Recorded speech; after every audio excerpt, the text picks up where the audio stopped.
What if the most hated villain on Coronation Street didn't just leave Weatherfield, but left it face down in a dark alleyway, dead, with an entire street full of suspects and absolutely no answers?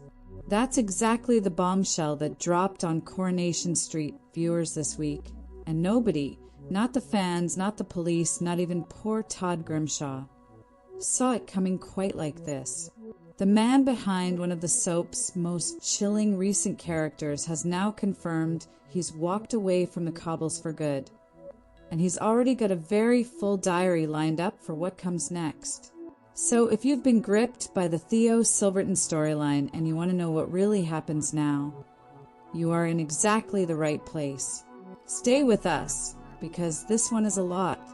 For those who've been following Coronation Street closely over the past several months, the name Theo Silverton will immediately send a shiver down your spine. Played by actor James Cartwright, Theo arrived on the cobbles as part of a deeply dark and emotionally complex storyline centered around abuse. Specifically, the psychological and emotional abuse of Todd Grimshaw, played by Gareth Pierce. It was the kind of story Coronation Street does better than almost any other soap. Slow-burning, uncomfortably real, and performed with an intensity that left viewers genuinely unsettled week after week. The character of Theo was never meant to be a pantomime villain you could laugh at. He was calculated, manipulative, and frighteningly believable. His campaign of terror against Todd escalated over time, drawing in other beloved characters along the way. And by the time Coronation Street announced its much-anticipated murder week, practically the whole of Weatherfield had a reason to want Theo gone. The question was never really if something would happen to him. It was who would finally snap, and when. And Coronation Street delivered that answer in spectacular fashion. The murder week climax arrived during an episode that was already bursting at the seams with drama. It was the night of Carla and Lisa's wedding reception, a night that should have been filled with joy and celebration.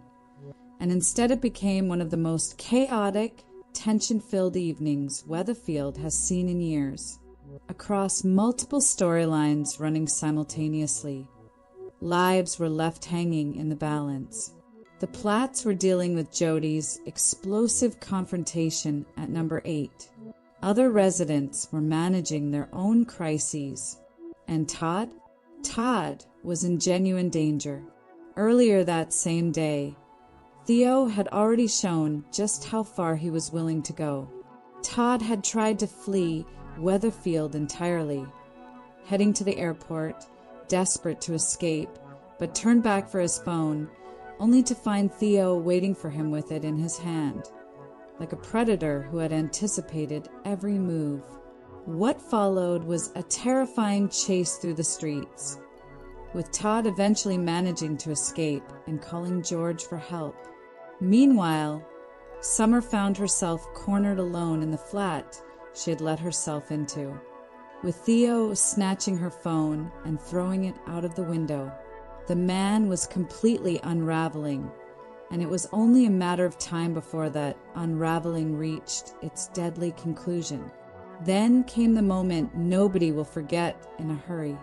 As Betsy Swain and Lauren stumbled through the ginnel after the wedding reception, a little worse for wear and in very high spirits, Betsy ended up in the back garden of the corner shop.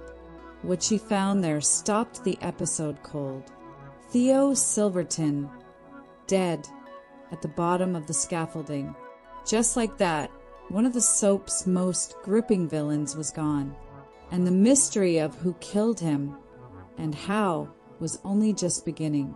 Now, in the aftermath of Coronation Street's Murder Week revelation, James Cartwright has spoken out about his departure from the show and what comes next for him. Speaking exclusively to the Inside Soap podcast, known as Soap Scoop, the actor opened up about his time on the cobbles and gave fans a fascinating glimpse into his plans going forward. First and foremost, Cartwright confirmed that his exit from Coronation Street is very much permanent. His was always a finite contract. ITV and the show's producers were clear from the beginning about the arc of Theo's story and the timeline of his involvement. That kind of honesty between actor and production team is actually quite common on big soaps, and it allows actors to commit fully to a character without the anxiety of not knowing when or how the end will come. Cartwright knew the destination. He just had to make the journey count. And by most accounts, he absolutely did. But here's what has really caught fans' attention: what James Cartwright is heading back to and what he's heading towards.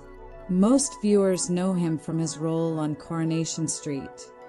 But what many don't realize is that Cartwright has actually been part of another beloved British institution for over a decade. He has played policeman Harrison Burns on BBC Radio 4's legendary long-running soap The Archers since 2014, a full 12 years. When the opportunity came to join Coronation Street, the producers at The Archers very generously gave him time away to pursue the role. Now, with Theo's story well and truly concluded, Cartwright is heading back to Ambridge, and he had a rather brilliant way of summing up the tonal difference between the two worlds.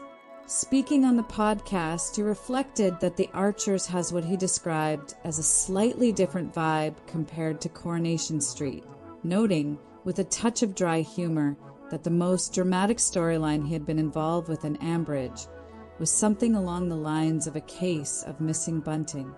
High stakes, he said, but a slightly different vibe than domestic violence and murder.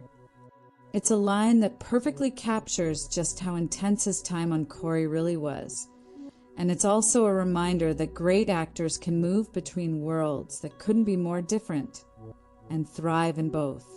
But the Radio 4 return isn't the only thing on Cartwright's plate. The actor also confirmed something that will genuinely excite theater fans and those who have followed his career beyond the soap world. He has been asked to take on the lead role in a production of a William Shakespeare play, due to take place towards the end of the year. Now, he was deliberately tight-lipped about which particular Shakespeare play it will be, keeping that particular card very close to his chest. But the excitement in how he spoke about it was unmistakable. He described it as something he has always wanted to do, for an actor of his caliber and range. A Shakespeare lead is the kind of project that speaks to a real artistic hunger, and it signals very clearly that James Cartwright is not someone content to rest on the momentum of a high-profile soap exit. Back on the cobbles, the reaction to Theo's death has been nothing short of electric, both within the show and among the viewing public. Fans on social media have been absolutely buzzing since the Murder Week reveal, with the question of who killed Theo rapidly becoming one of the most hotly debated topics in British soap circles right now. Todd Grimshaw is immediately in the frame, and the show has made no effort to hide that. As Gareth Pierce himself explained in a recent interview, Todd is intelligent enough to know that his history with Theo makes him a prime suspect, and that very awareness creates its own trap. The more he tries to convince people he had nothing to do with it, the more suspicious he risks looking. It's a deeply uncomfortable position to be in, and it gives the storytelling after Theo's death a completely new kind of tension. The threat may be gone, but the fallout is only just beginning. And of course, with an entire episode's worth of characters all unraveling at the same time on the night of the murder, the suspect list is genuinely long. Summer was alone with Theo and was clearly terrified. George was out on the streets that night. Various other characters had reason and opportunity. Coronation Street has always been brilliant at this kind of multi-layered whodunit, and all indications suggest they're going to make viewers work for this one. As for what this all means for the show going forward, Theo's death marks the end of a major storyline that brought issues of domestic and emotional abuse into sharp focus. Coronation Street has a long tradition of tackling difficult, real-world subjects with sensitivity and authenticity, and the Theo and Todd storyline was praised by viewers and critics alike for handling those themes with real care. The conclusion of that arc now opens the door for Todd's character to move into a new chapter, one centered on healing suspicion and perhaps even some unexpected complications. James Cartwright's departure also serves as a reminder of the conveyor belt of exceptional talent that passes through Coronation Street. Actors come in, often on finite contracts, deliver memorable, sometimes career-defining performances, and then take those experiences with them to theater, radio, film, and beyond. It's a model that keeps the show fresh and keeps the talent pipeline rich. And in Cartwright's case, it's clear that Coronation Street was very much a launching pad to even bigger things. So there you have it. Theo Silverton is gone, killed off in one of Coronation Street's most dramatic murder weeks in recent memory. And the man behind the character, James Cartwright, is heading back to the peaceful fields of Ambridge and the grand stages of Shakespeare. It's a remarkable transition from one of the cobbles' darkest villains to the world's oldest dramatic tradition, and it's a testament to just how versatile and ambitious an actor Cartwright truly is. The mystery of who actually killed Theo is still very much alive, and Coronation Street is clearly in no rush to hand us the answer. Knowing the show, it will be worth every agonizing moment of the wait. Now we want to hear from you. Who do you think killed Theo Silverton? Is Todd truly innocent? Or is there more to that story than meets the eye? Drop your theories in the comments below, and let us know if you're going to miss James Cartwright on the cobbles. If you enjoyed this video, please give it a like. It genuinely helps us bring you more of the Coronation Street content you love. And if you haven't already, hit that subscribe button and turn on notifications so you never miss a single update from Weatherfield. We'll see you in the next one.